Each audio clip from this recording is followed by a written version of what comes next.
Before arriving here in Seoul, South Korea, I sat down with the Japanese Prime Minister Shinzo Abe in between his meetings with President Trump. I started by asking about the two leaders' rapport with one another.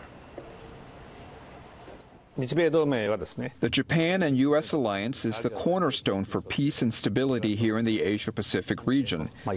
And naturally, the leaders have to be able to have a relationship of trust and confidence as well as mutual understanding. That would have to be decisively important for the strengthening of the alliance. And for that to have purpose in the last year after President Trump has won the election, I went to New York in November to meet with him, and I was able to have good communication with him. And ever since then, for 6 times I have met with him, and this time as well, I have enjoyed playing golf as well as having had dinner with him. It was indeed a very enjoyable occasion, and for myself and President Trump to share, the time to build a relationship of trust will further deepen mutual understanding. And before President Trump visited Japan, Mrs. Ivanka Trump, advisor to the president, visited Japan, and she has attended the World Assembly for Women. And she has given a wonderful speech. She stated that Abenomics is womenomics, and that has impressed many people in Japan. With President Trump's visit to Japan this time, I very much hope that we will be able to further solidify the U.S.-Japan alliance. And I hope that I will be able to take time to fully discuss with President Trump on various international challenges, including North Korea. The main issue, obviously, that hangs over this trip is North Korea. North Korean missiles have flown over your nation 2 times in recent months, leaving your citizens rattled, leaving the world wondering what is next here. Is there anything short of military action that you think can be done to force North Korea to denuclearize? North Korea back in 1991, Kim Il-sung himself, who is the grandfather of Kim Jong-un, had committed himself for denuclearization of the Korean peninsula, and at the time of the 1994 Framework Agreement had once again promised not to develop nuclear weapons. And in 2005, when the 6-party talks agreement was put forth, once again, North Korea promised to abandon or dismantle the nuclear program. And every time of those occasions, Japan and the United States promised to provide support to the North Korea. But North Korea has used those talks just to gain time to further develop the nuclear program, as well as missiles. So North Korean dialogue just for the purpose of dialogue is meaningless. That is our experience.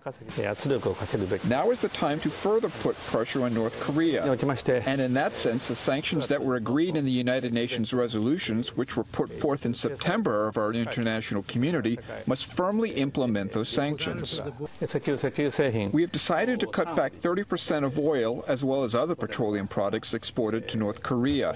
And as winter comes on, this will be quite effective on North Korea. Since the United Nations Security Council resolution had been adopted unanimously, including with the support of China as well as Russia, so all countries that need to firmly implement the resolution will be extremely important. You and your party just recently won a landslide victory here, and part of that was on a platform of national security. Do you envision changing your pacifist constitution, Article 9, to enable Japan to have more offensive capabilities? The Liberal Democratic Party, ever since the founding of the party, has always put forward as the party policy the amendment of the Constitution that is to not have offensive capabilities for Japan. That is not the reason why we are putting forth such a policy now. In the election campaign this time, we have also put the amendment of the Constitution as the main issue, and we have actually delineated 4 items of the amendment of the Constitution in our campaign, and we won the election consequently. What we have promised in the campaign is to amend the Article 9 of the Constitution to clearly mention the presence of the self-defense force in the Constitution, and that is what we have put forward to the Japanese people. And the purpose of that was to put an end to the debate which contends that the self-defense force is now in violation of our Constitution. In any case, in order to actually amend the Constitution, we need to have a 2/3 vote in both the upper as well as the lower houses. And then on top of that, we need to go through the national referendum ultimately. But first and foremost, what we need to do is to deepen our debate within the national diet. Right, so there's logistics to get that done. short of that happening, should the U.S., do you believe, try to shoot down the next missile that flies over Japan? And do you believe that the U.S. has the capability to do that? We are witnessing very solid bonds between Japan and U.S. based upon our alliance and in accordance with the Japan-U.S. Security Treaty. The United States has a duty to defend Japan if and when Japan is under attack. And under this very strong U.S.-Japan alliance, whenever an attack is made on Japan, Japan and the United States will work closely together to respond to those threats, and we have been confirming this. It is a fact that North Korea is going ahead with developing the missiles, but Japan and the U.S. should join our forces and work closely so that we will be able to protect the peace and security for Japan, as well as for the whole region. And our missile defense technology has already attained a very high level. Are you worried about Kim Jong-un? What would be the stance and the attitude that Kim Jong-un may take going forward?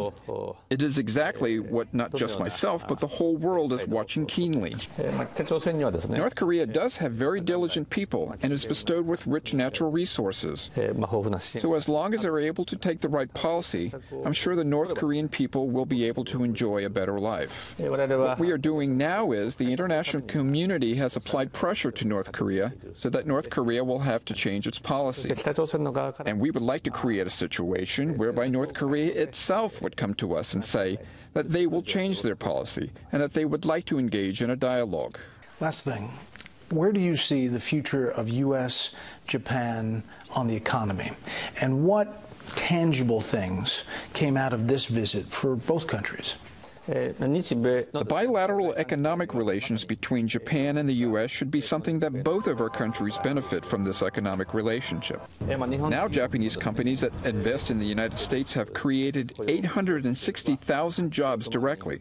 For example, if you would take the automotive industry and take in consideration the dealerships selling the Japanese cars, including related jobs as well, overall, those Japanese companies have been creating 1.5 million jobs in the United States. The outstanding foreign development by the Japanese companies in the United States is next only to the United Kingdom, about $421.1 billion.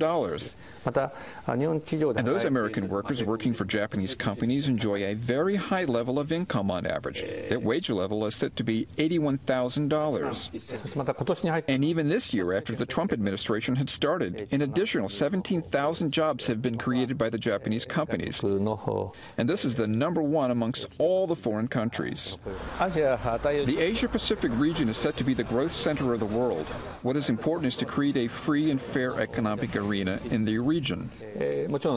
Of course, it is very important to have that dialogue and trade between our two countries, but what would be very important would be within this region for Japan and the U.S. together to build free and fair economic and investment rules. And what would result in bringing in significant benefits to the United States as well as Japan, and would also be conducive to the sustained growth in this region. In that sense, the inclusive dialogue of what I have just mentioned between our Deputy Prime Minister and your Vice President Pence, the economic dialogue will see concrete results. Sounds like more golf rounds ahead. Mr. Prime Minister, thank you for the time. Thank you very much.